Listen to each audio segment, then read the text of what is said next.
Assalamualaikum warahmatullahi wabarakatuh. Selamat datang di perkuliahan online Database Administrator. Kali ini kita akan membahas database sistem. Rencana kegiatan pembelajaran mingguan, capaian pembelajaran pertemuan, mahasiswa mampu memahami database sistem dalam SQL Server 2008. Kemampuan akhir capaian pembelajaran memahami cara menggunakan database sistem dalam SQL Server.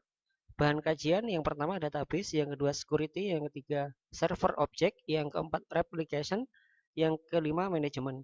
Penilaian mahasiswa mampu menggunakan database sistem dalam SQL Server 2008. Object Explorer pada SQL Server 2008 berisi database, security, server object, replication, dan manajemen. Database berisi sistem database meliputi master di mana terdapat tables, view, synonyms, programmability, service broker, storage, dan security.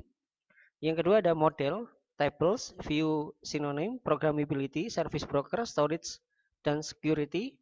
Yang ketiga ada MSDB yang berisi tables, view, synonym, programmability, service broker, storage, dan security. Dan yang terakhir ada TMDB yang berisi table, temporary table, view, synonym, programmability, service broker, storage, dan security. Ini adalah contoh database di mana di sini berisi terkait dengan database diagram, tables. Ini adalah untuk contoh database. Yang selanjutnya adalah terkait dengan security di mana berisi login, server rules, credential. Di mana di sini ada login yang terkait dengan hak akses, ada juga server rules yang berkaitan dengan rule yang ada untuk server, dan credential. Inilah contoh penggunaan security di mana kita menggunakan login properties untuk super admin.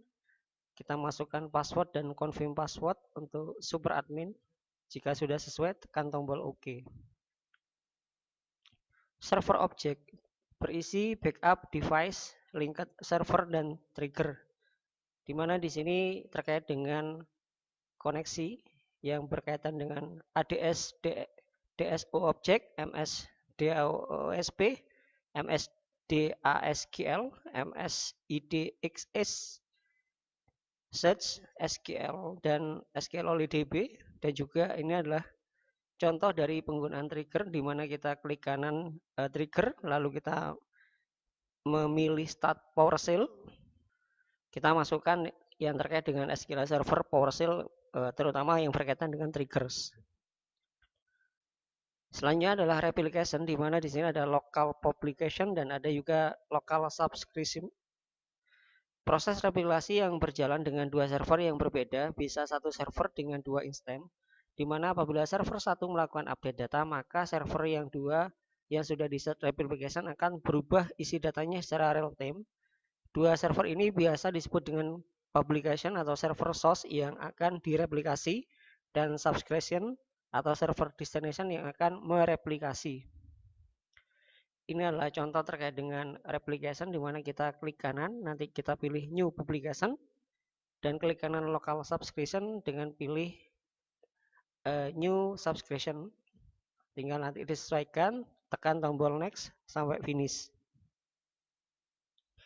Yang selanjutnya adalah manajemen di mana di sini ada data tier application, ada policy management, ada SQL Server logs, dan ada juga legacy terkait dengan pengelolaan untuk data tier application dan juga terkait dengan SQL Server logs dan juga legacy. Ini adalah contoh penggunaan manajemen di mana kita menggunakan di sini adalah deploy data tier application. Jadi kita klik kanan data tier application. Nah, nanti akan tampil gambaran seperti ini yang tujuannya nanti untuk pengembangan dalam hal ini ya, untuk data tier application. Tekan tombol next dan sampai finish.